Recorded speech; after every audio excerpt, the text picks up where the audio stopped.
Hari ini saya akan membahas materi mikroekonomi pada minggu kedua. Tetapi kali ini saya akan membahasnya dalam bahasa Inggris. We have two types of economists, scientists and policy advisors. Scientists explain the world using data to generate theories about a phenomenon.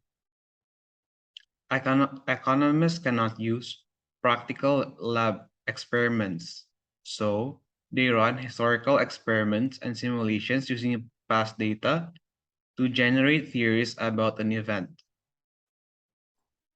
There are also policy advisors. They analyze the economy from the demands, opportunity cost, supplies, and inflation rates to improve policy in an economy or a governmental institution. Economists make assumptions to simplify the complex world and therefore generating economic models. One of the examples of such models is the circular flow diagram.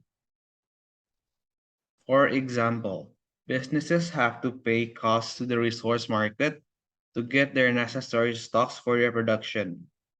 In return, they get all the resources that they need to produce their goods and services. Then, they sell them to the product market where the consumers buy their goods and services. In return, they will get revenue.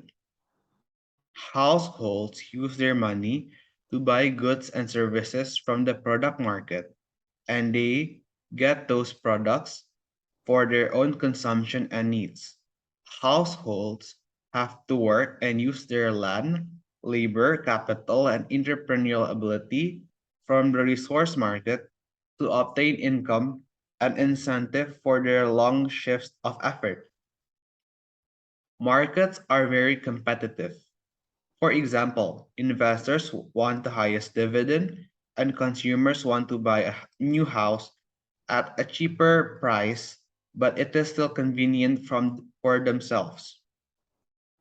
We also have the production possibility frontier. The possible number of productions from different goods and services given the same amount of labor.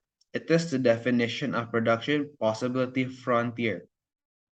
For example, given a number of employees a company can employ, they can produce 100,000 loaves of bread and 1,000 computers. We can allocate and produce the right amounts of wheat and computers from the same amount of labor.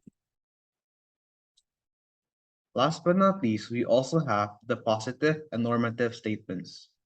As policy advisors, economists can make positive statements or normative statements. Positive statements attempt to describe the world.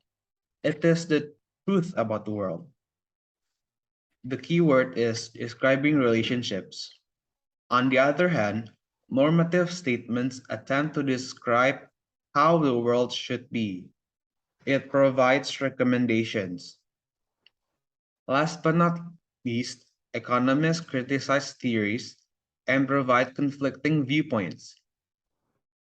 That is why we as citizens need to listen to both sides before creating a conclusion about the issue. Thank you for paying attention and thank you so much for listening to my resume.